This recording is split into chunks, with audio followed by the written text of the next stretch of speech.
अंकित और अनु भाई बहन थे। माँ बाप के देहांत के बाद बड़ी बहन अनु ने दिन रात मेहनत करके अंकित की देखरेख की और उसे पढ़ा लिखा कर पैरों पर खड़ा किया था। दोनों भाई बहन खुशी खुशी रह रहे थे। एक दिन, दीदी मुझे जॉब मिल गई है। अरे वाह भैया, तेरी मेहनत सफल हुई। मेरी मेहनत नहीं दीदी, आपकी मेहनत। अगर पापा के निधन के बाद मेरी जिम्मेदारी आप न उठाती तो ये सब नहीं हो पाता। मेरी सफलता सिर्फ आपके बलिदान की वजह से है दीदी। कुछ महीनों बाद अंकित की शादी सीमा से हुई। सीमा बड़ी ही चालाकी से अनु से मीठा मीठा बोलकर घर का सारा काम करवा लेती थी और खुद अंकित के साथ घुमा फिरा करती थी। वैसे तो वो सिर्फ खाना बनाने का काम ही घर में करती थी, लेकिन अब उसे उससे भी छुटकारा चाहिए था। इसीलिए एक दिन, दीदी मेरे हाथ का खाना अंकित को पसंद नहीं आता, क्या आप खाना बना दोगी प्लीज? अरे हाँ, ये भी कोई कहने की बात है, जरूर।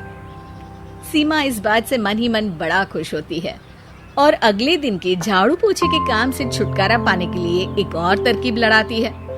हॉल में जोर जोर से कराहने लगती है। उसके कराहने की आवाज सुनकर अनु हॉल में भागती हुई आती है। क्या हुआ सीमा? दीदी लगता है मेरी कमर अकड़ गई है। वो क्या है ना, मुझे झाड़ू पोछा करने की आदत नहीं है ना। मेरी मम्मी पापा ने मुझसे कभी ये काम नहीं करवाया। अरे कोई बात नहीं, झाड़ू पोछा ही तो है, मैं कर लिया करूंगी। ऐसे ही धीरे धीरे सीमा ने घर के सारे कामों का बोझ अनु पर डाल दिया। घर का सारा काम अनु करती थी, फिर भी सीमा को अनु से छुटकारा चाहिए था। इसलिए एक दिन वो अंकित के ऑफिस से लौटने से ठीक पहले ढेर सारे कपड़े लेकर धोने का नाटक करने बैठ जाती है। अरे सीमा, इतने कपड़े? अब क्या करूं, अकेली पड़ जाती हूँ। करना तो मुझे ही है ना। अरे दीदी से मदद ले लेती।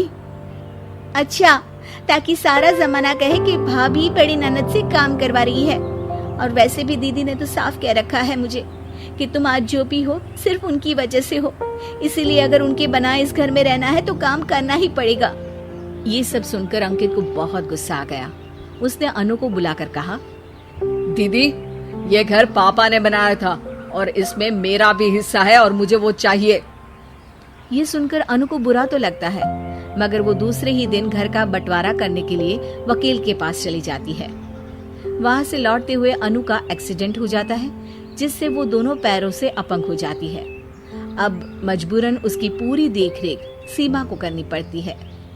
एक दिन सारे कामों से थक कर सीमा अंकित से कहती है, अजी सुनते हो, अब मुझसे तुम्हारी ये बहन की सेवा ना होगी। अगर कल तक तुम इसका बंदोबस्त नहीं करते तो मैं घर छोड़कर चली जाऊंगी। अरे ये कैसी बातें कर रही हो? इस हालत में वो कहाँ जाएंगी? मैं कुछ नहीं जानती, बस कल ये इस घर में मुझे दिखनी नहीं चाहिए। अंकित अपनी बीवी की जिद के आगे हार मान लेता है और अनु को शेल्टर होम में छोड़ आता है। 3 महीने बाद, अजी सुनते हो, ये आपके लिए एक पार्सल आया है, ये लीजिए। अरे इसमें तो घड़ी है और एक चिट्ठी भी है। दिखाइए तो। अरे वाह, बड़ी ही सुंदर घड़ी है, लेकिन ये आपको भेजी किसने? पता नहीं, शायद चिट्ठी में कुछ लिखा हो। आशा करती हूँ ये घड़ी तुम्हें पसंद आएगी। रक्षाबंधन की बहुत शुभकामनाएं, तुम्हारी दीदी अनु। चिट्ठी पढ़कर अंकित की आंखें भर आती है। मैं दीदी को लेने जा रहा हूँ सीमा।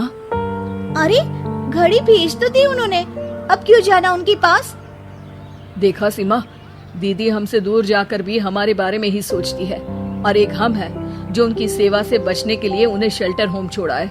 तुम्हारी बातों में आकर मुझसे ये क्या पाप हो गया? मैं जा रहा हूँ दीदी को लेने, और जब मैं वापस आऊँ तो तुम मुझे हमारे घर में मत दिखना। इतना कहकर अंकित अनु को लेने निकल जाता है। वहाँ पहुंचकर, दीदी मुझे माफ कर दो, मैं तुम्हें लेने आया हूँ। भाई आज तो राखी है, आज तो मैं मना कर भी नहीं सकती। दोनों घर पहुंचते हैं। अरे सीमा, तुम अभी तक यहीं हो? निकल जाओ इस घर से। अरे वाह अंकित, फिर वही गलती कर रहे हो तुम। सीमा, तुम कहीं नहीं जाओगी। दीदी मुझे माफ कर दो, मुझसे गलती हो गई। सीमा, आज ये समय माफी मांगने का नहीं है, राखी की तैयारी करने का है। चलो तैयार हो जाओ, तुम्हारे भैया के घर भी तो जाना है ना। ये सुन सीमा अनु के गले लग जाती है।